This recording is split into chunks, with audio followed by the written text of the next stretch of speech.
ইরানের রাষ্ট্রায়ত্ত সংবাদ মাধ্যমে প্রকাশিত ছবিতে দেখা যায় বিধ্বস্ত হেলিকপ্টারটি যুক্তরাষ্ট্রের তৈরি বেল 212 মডেলের। সোমবার সকালে পূর্ব আজারবাইজান প্রদেশের পাহাড়ি ও কুয়াশাচ্ছন্ন এলাকায় হেলিকপ্টারের ধ্বংসাবশেষ খুঁজে পায় উদ্ধারকারী দল। তবে ইরানের সরকারের পক্ষ থেকে এখন পর্যন্ত এই হেলিকপ্টার দুর্ঘটনার বিষয়ে আনুষ্ঠানিকভাবে কোনো কারণ জানানো হয়নি।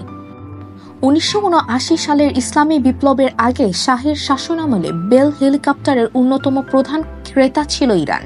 যদিও বিধ্বস্ত হেলিকপ্টারটির সঠিক উৎস সম্পর্কে পরিষ্কার হওয়া যায়নি।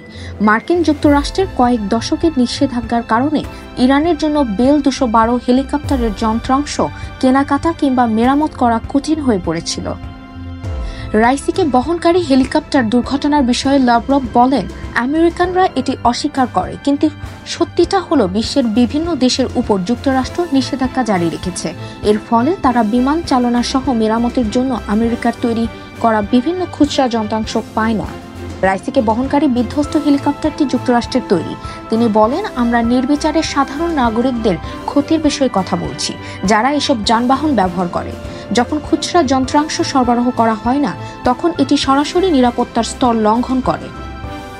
ফ্লাইট গ্লোবালের 2024 সালের ওয়ার্ল্ড এয়ার ফোর্সেস ডিরেক্টরি অনুযায়ী ইরানের নৌ ও বিমান বাহিনীর বহরে বেল 212 মডেলের মোট 10টি হেলিকপ্টার রয়েছে।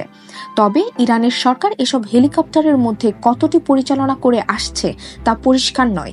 মার্কিন যুক্তরাষ্ট্রের তৈরি এই হেলিকপ্টার যে কোনো ধরনের উদ্দেশ্যে ব্যবহার করা যায়। মানুষ ও মালামাল পরিবহনের পাশাপাশি যুদ্ধের সময় অস্ত্র সরঞ্জাম বহনেও ব্যবহার করা হয়। ইরানের সর্বশেষ বেল 212 মডেলের একটি হেলিকপ্টার দুর্ঘটনার কবলে পড়েছিল 2018 সালের এপ্রিলে। ওই সময় হৃদরোগে আক্রান্ত এক রোগীকে হাসপাতালে নেওয়ার পথে বিধ্বস্ত হয় হেলিকপ্টারটি। এজন্য ইরানের প্রেসিডেন্ট ইব্রাহিম রাইসির মৃত্যুর জন্য যুক্তরাষ্ট্রের নিষেধাজ্ঞাকে দায়ী করছেন রুশ পররাষ্ট্রমন্ত্রী লাভরভ। এছাড়াও একই সুরে কথা বলেছেন ইরানের সাবেক পররাষ্ট্রমন্ত্রী জাভেদ জারিফ। তিনিও বলেন, এই ট্র্যাজেডির পেছনে অন্যতম অপরাধী মার্কিন যুক্তরাষ্ট্র।